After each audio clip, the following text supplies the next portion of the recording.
Assalamu alaikum, que la paix soit sur vous. Un jour, on interrogea l'épouse du prophète sallallahu alayhi wa sallam sur son comportement.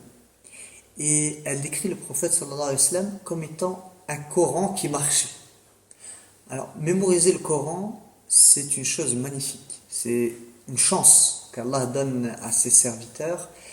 Mais plus que de le mémoriser, il nous est demandé de le vivre, d'en être une expression vivante. Un connaissant de Dieu dit un jour, le prophète sallallahu alayhi wa sallam était un Coran qui marchait. Si toi tu ne peux pas être un Coran, sois au moins l'expression, la manifestation d'un verset. Alors dans cette vidéo, j'ai choisi un verset et je vous propose de voir ensemble comment le vivre au quotidien, comment en être son expression. Le verset que j'ai choisi, c'est celui qui se trouve dans Surat Al-Ahzab, les coalisés, dans lequel Dieu nous dit « Ô vous qui croyez, faites preuve de piété envers Allah et parlez avec droiture. » Alors, parler avec droiture, ça veut dire être véridique dans ses propos, ne pas mentir, ne pas offenser. Et pour tout vous dire, je n'ai pas choisi ce verset au hasard. Si j'ai choisi ce verset, c'est parce que aujourd'hui, avec tous les moyens de communication, les réseaux sociaux, eh bien la parole se retrouve diffusée à tellement de monde, et avec une telle rapidité qu'on se doit encore plus de la maîtriser. Et malheureusement, on a pu voir avec l'assassinat de Samuel Paty que, eh bien, il suffit parfois d'une vidéo, de quelques minutes pour créer la haine. Alors, combien de messages on reçoit par jour? Dans combien de groupes WhatsApp vous êtes présents? Moi, je vous propose de faire une expérience. Laissez votre téléphone en mode avion pendant 24 heures. Alors, ça peut être difficile pour certains, il va falloir de la volonté, mais faites-le et puis voyez en le rallumant combien de messages vous avez reçus sur 24 heures.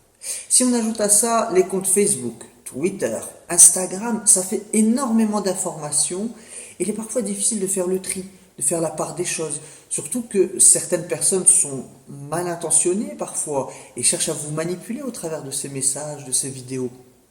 Et puis on se retrouve parfois, même souvent, à partager, à transférer des fake news, des mises en garde, des faux témoignages, des montages qui font parfois dire des choses à des gens qu'ils n'ont pas dit. Vous savez, ce verset, le prophète sallallahu alayhi wa sallam le répétait souvent en introduction de ses sermons. Avant de commencer un discours, le prophète sallallahu alayhi wa sallam disait « Ô vous qui croyez, faites preuve de piété envers Allah et parlez avec droiture. » Et cette répétition, le fait que le prophète sallallahu alayhi wa sallam récitait souvent cette recommandation divine, eh bien c'est parce que la parole, c'est une chose qui peut apporter beaucoup de bien. Combien d'injustices ont été réparées, combien de gens se sont réconciliés, combien de problèmes ont été résolus parfois par la cause d'un seul mot. Mais c'est aussi par la parole que des amitiés se sont terminées, que des familles se sont brisées, que la discorde s'est propagée. On rapporte que le compagnon du prophète Ibn Mas'ud, radiyallahu anhu, alors qu'il faisait la Umrah, le petit pèlerinage, il était sur le mont Safa. Beaucoup de gens étaient autour de lui parce que c'est un grand compagnon, il voulait voir comment est-ce qu'il allait faire son pèlerinage. Donc il en a profité pour nous donner une leçon. Il s'arrêta et dit « Ô ma langue », donc il parle avec sa langue, « Ô ma langue, dis du bien, tu réussiras. Garde le silence, tu seras sauvé avant de le regretter. » Il dit ensuite « J'ai entendu le messager d'Allah dire « Les plus grosses erreurs du fils d'Adam proviennent de sa langue. » Alors si aujourd'hui on voyait quelqu'un dans la rue s'arrêter, faire comme Ibn Mas'ud, parler avec sa langue, on pourrait penser qu'il est fou. Mais le vrai fou, c'est celui qui ne maîtrise pas ses propos. Ce qui est fou, c'est de propager tout ce qu'on entend. Donc le verset nous dit « Ô vous qui croyez, faites preuve de piété envers Allah et parlez avec droiture. » Et dans le Coran, rien n'est anodin, ni les mots, ni leur ordre. Tout ça, ça a une signification. Donc Dieu, dans ce verset, nous donne les clés pour arriver à cette parole droite. Avant de nous demander de parler avec droiture, Dieu nous parle de la croyance, ensuite de la piété. Donc pour parler avec droiture, aide-toi de la foi. Avant de parler, rappelle-toi que tu crois en un Dieu qui est entendant, qui est savant, qui connaît le moindre de tes propos. Dieu dit, ne vois-tu pas qu'Allah sait ce qui est dans les cieux et dans la terre? Pas de conversation secrète entre trois, sans qu'il ne soit le quatrième.